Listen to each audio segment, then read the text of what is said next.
दोस्तों, कैसे हैं आप सभी। आशा करती हूँ आप सभी बहुत अच्छे हैं और अपना ख्याल रख रहे हैं। राधा रानी अपनी कृपा आप सब पर बनाए रखे। दोस्तों, आज हम बात करेंगे हरितालिका तीज की। 2025 में हरितालिका तीज कब पड़ रही है और पूजा के क्या नियम होंगे, तीज की तिथि कब प्रारंभ हो रही है, तृतीया तिथि कब प्रारंभ हो रही है, कब इसका समापन हो रहा है, संपूर्ण पूजा की विधि और नियम, साथ ही बताओगे प्रदोष काल का शुभ समय जिस समय आपको पूजा करनी है। आप सुबह में भी पूजा कर सकते हैं और शाम में भी पूजा कर सकते हैं, क्योंकि जो हरितालिका तीज है इसमें जो है विशेष रूप से जो है सुबह की पूजा का नियम होता है, लेकिन प्रदोष काल में पूजा सबसे ज़्यादा फलदायी होती है, इसलिए लोग जो है शाम के समय प्रदोष काल में पूजा करते हैं। जो सारी चीज़ें, सारे उपाय, सारे नियम बताने वाली हूँ ये गुरु जी प्रदीप मिश्रा जी ने अपनी वीडियो में बताया है और विशेष रूप से बताया है कि जो ये शास्त्रों में वर्णित है, शिव महापुराण में वर्णित है, हरितालिका तीज की कथा और पूजा के अनुसार जो नियम वर्णित है वो नियम मैं आपको बताने जा रही हूँ कि क्या करना चाहिए, क्या नहीं, और किन किन बातों का विशेष रूप से आपको ध्यान रखना है। तो चलिए वीडियो शुरू कर लेते हैं और अच्छे से हम लोग समझ लेते हैं क्या करना है, किन किन बातों का ध्यान रखना है और कैसे हमें तीज की पूजा और व्रत करना है। तो चलिए वीडियो शुरू कर लेते हैं, लेकिन उससे पहले अगर अभी तक आपने मेरे चैनल को सब्सक्राइब नहीं किया है तो चैनल को सब्सक्राइब कर लीजिएगा, बेल आइकन को दबाना बिल्कुल ना भूलिएगा। जानकारी अच्छी लगे तो वीडियो को लाइक शेयर ज़रूर कीजिएगा। सबसे पहले चीज हरितालिका तीज को समझ लेते हैं। हरितालिका तीज जो है ये भादो मास के शुक्ल पक्ष के तृतीया तिथि के दिन इसका पूजन, शंकर जी की पूजा करके हरितालिका तीज का व्रत किया जाता है। इस दिन विशेष रूप से सुहागिन महिलाएं अपने सौभाग्य के लिए, अखंड सौभाग्य के लिए इस व्रत को करती हैं। कुंवारी कन्याएं इस दिन विशेष रूप से शिव जी का व्रत करती हैं और उनसे उनके जैसा वर पाने की कामना से इस व्रत को करती हैं और अपनी कामना पूर्ति के लिए विशेष प्रकार से संपूर्ण पूजन और नियम का पालन करती हैं। अब हम विशेष रूप से बात करते हैं तृतीया तिथि की कब प्रारंभ हो रही है और कब इसका समापन हो रहा है। तृतीया तिथि का प्रारंभ हो रहा है 25 अगस्त को, यानी कि 25 अगस्त को दोपहर 12:43 से जो है आपकी तृतीया तिथि प्रारंभ हो जा रही है और तृतीया तिथि का समापन हो रहा है 26 अगस्त को दोपहर 1:54 पर, यानी कि जो सूर्य व्यापिनी तिथि है उसके अनुसार जो है वो 26 अगस्त को हमें तृतीया तिथि मिल रही है। इसलिए व्रत जो है वो तृतीया तिथि के दिन रखा जाएगा, यानी कि 26 अगस्त को हमें हरितालिका तीज का व्रत रखना है।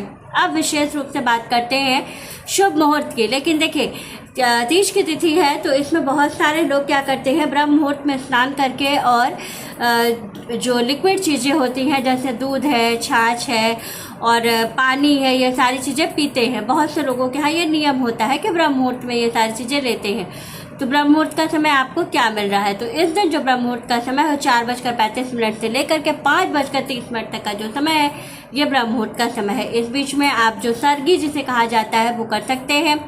बहुत से लोगों के यहाँ नियम है कि रात्रि 12 बजे के बाद से ही कुछ नहीं खाया पिया जाता है। बहुत से लोग सुबह सरगी करके फिर व्रत करते हैं। तो आपके यहाँ जैसा नियम हो, जैसी परंपरा से पूजा किया जाता हो, व्रत रखा जाता हो, आप वैसे कीजिएगा।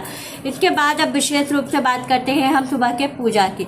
तो जो पहला सुबह का शुभ मुहूर्त मिल रहा है पूजा का, वो मुहूर्त मिल रहा है सुबह 7:35 से लेकर के 8:52 तक, और दूसरा जो मुहूर्त मिल रहा है वो मिल रहा है 11:54 से लेकर के 1:10 तक। इस बीच में आपको पूजा शुरू कर लेनी है क्योंकि समय बहुत कम है, तो इस बीच में आप पूजा शुरू कर लीजिए और पूजन आपका उसके बाद भी, शुभ मुहूर्त के बाद भी चलता रहे तो कोई परेशानी वाली बात नहीं है। प्रदोष काल में जो पूजन का समय है वो है जो विशेष रूप से हरितालिका की पूजा की जाती है, तीज की पूजा की जाती है, जो महिलाएं शिव जी के मंदिर में जाके करती हैं, अपने घर पर भी करती हैं और विशेष रूप से जो इन नियमों का पालन करती हैं उनको जो है, जो शाम की पूजा है, प्रदोष काल की पूजा है, उसका समय मिल रहा है 6:01 से लेकर के शाम के 6:01 से लेकर के 7:13 तक। इस बीच में आपको कर लेनी है अपनी तीज की पूजा। संपूर्ण पूजा आप इस समय तक कर लीजिएगा क्योंकि यही सबसे शुभ मुहूर्त है। अगर मान लीजिए आपकी पूरी पूजा ना हो पाए तो भी आप इस समय के अंदर पूजा शुरू कर लीजिए। भले ही इसके बाद अगर आपकी पूजा चलती रहे, कथा चलती रहे, आरती चलती रहे तो कोई परेशान होने वाली बात नहीं है, लेकिन पूजा की शुरुआत जो है वो आप इस समय से कर लीजिएगा, इस समय के बीच में। ये तो बात हो गई आपके प्रदोष काल की। अब विशेष रूप से पूजा के नियम की बात करते हैं। हरतालिका तीज का नियम क्या है? देखिए, हरतालिका तीज का व्रत जो है वो निर्जला रखा जाता है। ये संपूर्ण रूप से पूर्ण निर्जल व्रत रखा जाता है। इसमें महिलाएं एक अन्न और जल के बिना भी व्रत रखती हैं, जिसमें कि उनको मतलब पूरे दिन जो है निराहार रह करके पूजा करना होता है। पार्वती जी को श्रृंगार से संबंधित चीज़ें चढ़ानी होती हैं, शिव जी का अभिषेक करना होता है, गणेश जी की आराधना करनी होती है, साथ ही स्वामी कार्तिकेय जी की पूजा भी करनी होती है। कुल मिलाकर के ये कह सकते हैं कि पूरे शिव परिवार की पूजा होती है और इसमें विशेष रूप से शिव जी को प्रसन्न करने के लिए उनका अभिषेक किया जाता है, क्योंकि जो लोग इस दिन शिव जी का अभिषेक करते हैं वो हमेशा जो है पुण्य फल को प्राप्त करते हैं। जो महिलाएं इस दिन माता पार्वती को श्रृंगार से संबंधित चीज़ें चढ़ाती हैं, बाकी चांदी या सोने की कोई एक चीज़ चढ़ाती हैं और उसको दान कर देती हैं, तो उनको जो है हमेशा अखंड सौभाग्य का वरदान मिलता है। हमेशा माँ को इस दिन लाल अनार का भोग जरूर लगाना चाहिए। कहा जाता है जो लोग अनार का भोग माँ को लगाते हैं वो हमेशा जितने भी उनके पुण्य होते हैं वो हमेशा बने रहते हैं और हमेशा वो पुण्य के भागीदार होते हैं, हमेशा अखंड सौभाग्य को प्राप्त करते हैं। तो ये सारी चीज़ें ऐसा करने से आपको मिलती हैं।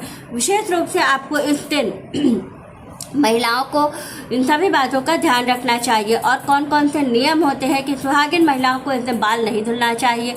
वो एक दिन पहले ही बाल धुल करके साफ अक्षर पवित्र हो जाए। उस दिन मांग नहीं धुलनी चाहिए, जिस दिन हमें सौभाग्य के लिए व्रत रखना है। अगर अखंड सौभाग्य का व्रत है, पति के लंबी आयु के लिए व्रत रखना है, तो आपको ये बिल्कुल कदापि ये गलती नहीं करनी है। इस दिन चाकू, छुरी, कैंची का इस्तेमाल नहीं करना है। साथ ही आपको जो है इस दिन बाल कटवाना, नेल कट करवाना, कोई इस तरह का कोई श्रृंगार से संबंधित कि बाल कटवाना, ये करना, ये सारी चीज़ें आपको नहीं करनी चाहिए। ये सारी चीज़ें आप पहले से कर लीजिए। उस दिन आपको ये सारे कार्य नहीं करने हैं। नेल्स कट, और यहाँ तक कि पुरुष लोगों को भी ये नियम होता है कि उन लोगों को भी उस दिन दाढ़ी बाल इत्यादि नहीं बनाना चाहिए, क्योंकि स्त्रियां जब पति की लंबी आयु के लिए व्रत रखती हैं तो पति का भी धर्म बनता है कि वो अपनी पत्नी के लिए कुछ ऐसे कर्तव्य करें जिससे कि उनको उनके किए हुए फल का पूर्ण फल उनको प्राप्त हो। तो आपको ये सारी चीज़ें विशेष रूप से ध्यान रखनी चाहिए। साथ ही आपको इस दिन विशेष रूप से घर में छोटे बच्चे हैं तो उनका भी ध्यान रखना है। उनको किसी तरह से डांटे फटकारे नहीं, उनका विशेष रूप से ध्यान रखें। कुंवारी कन्याएं जो व्रत रखती हैं शिव जी जैसा पति पाने के लिए, अपने जीवन में उन्नति करने के लिए, तरक्की करने के लिए, उनको भी इन सभी बातों का विशेष रूप से ध्यान रखना है कि अगर आप माता पार्वती की पूजा कर रही हैं तो आपको ये सारी चीज़ें नहीं करनी है। इसलिए इस बात का संपूर्ण रूप से मतलब एकदम विधिवत आप ध्यान रखिए कि आपको नहीं करना है। ये व्रत वैधव्य महिलाएं जो जिनको वैधव्य है वो भी वो इस व्रत को करती हैं। वो शिव जी के लिए इस व्रत को करती हैं और विशेष रूप से मोक्ष प्राप्ति उनका जो मेन उद्देश्य होता है कि शिव जी का व्रत करके उनको मोक्ष की प्राप्ति होती है, तो वो महिलाएं भी इस व्रत को करती हैं। हरतालिका तीज में कोई ऐसा नियम नहीं है कि इस तरह की महिला या इस तरह की लड़की ये व्रत नहीं कर सकती है। ये व्रत सभी कर सकते हैं। संपूर्ण कल्याण के लिए इस व्रत को किया जाता है। ये सारी चीज़ें शिव महापुराण में वर्णित है जो मैंने आपको बताया। ये गुरु जी ने अपनी वीडियो में बताया है जो मैं आपको बता रही हूँ।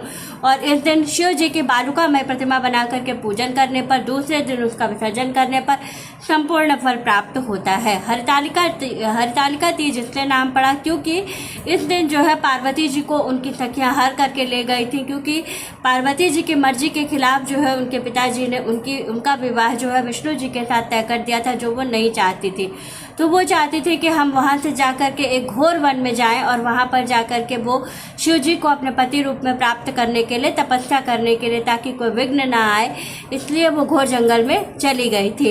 इसलिए इस व्रत का नाम जो है हरतालिका पड़ा है और इसका संपूर्ण नियम जो है वो पुस्तकों में भी वर्णित है। और मैं भी आपको बता रही हूँ कि अगर कोई ऐसी अवस्था है तो वैसे तो ये व्रत निर्जल रखा जाता है, लेकिन अगर आपकी कोई ऐसी अवस्था है, प्रेगनेंसी है या कोई ऐसी बीमारी है जिसमें आपको दवा खाना ज़रूरी है, तो आप सुबह से व्रत रखिए निर्जल, और दोपहर में जाकर के पूजन करने के बाद लिक्विड चीज़ें जैसे कि दूध है, दूध है, चाय है, पानी है, ये चीज़ें आप ले सकती हैं। दूध और फल का नियम विशेष रूप से इसमें है, तो आप ले सकती हैं और उसके बाद से अपनी दवाइयाँ ले लीजिए, लेकिन छोड़ा नहीं जाता है इस व्रत को। अगर आपने सुहाग का व्रत है एक बार छोड़ दिया तो फिर आप दोबारा इस व्रत को नहीं कर सकती हैं। तो अगर ऐसी कोई कंडीशन है तो आप ऐसे भी इस व्रत को कर सकती हैं। और अगर पहली बार व्रत कर रही हैं तो भी इस बात का ध्यान रखें कि अगर आप पहली बार व्रत कर रही हैं तो इस चीज़ का ध्यान रखें कि जो है आप दोपहर के बाद कुछ भी दूध है, पानी है, चाय है, ये चीज़ें ले लें, जिससे कि आगे आपको जीवन में परेशानी ना हो। मान लीजिए भविष्य में अगर कोई ऐसी परेशानी आपके साथ आती है तो कम से कम आपने अगर चाय पानी पिया हुआ है तो आप जो है पानी पी सकती हैं। नहीं तो अगर आप पहली बार ही पूरा निर्जल व्रत उठाइएगा तो कभी भी किसी भी कंडीशन में फिर आपको पानी नहीं पीना होता है। तो पहली बार आप चाय और पानी और दूध जो लिक्विड चीज़ें वर्णित हैं वो ले सकती हैं, और उसके बाद से फिर अगले साल से जैसे आपकी इच्छा हो वैसे आप करिएगा। अगर आप पूरा निराजल कर सकती हैं तो पूरा निराजल करिए, और उसके बाद से पूजन के बाद दूसरे दिन जब माता पार्वती का और शिव जी का जो बालुकामय प्रतिमा है उसका जब आप विसर्जन कर लें, जो चीज़ें आपने चढ़ाई है वो ब्राह्मण को दान कर लें, उसके बाद जो है व्रत का पारण आप करें तो आपको पूर्ण फल मिलता है। लेकिन अगर मान लीजिए कि ऐसा कुछ है तो आप इस साल से ऐसे भी व्रत पहली साल उठा सकती हैं। तो वीडियो अच्छी लगे, जानकारी अच्छी लगे तो वीडियो को लाइक शेयर और सब्सक्राइब ज़रूर कीजिएगा। राधे राधे दोस्तों।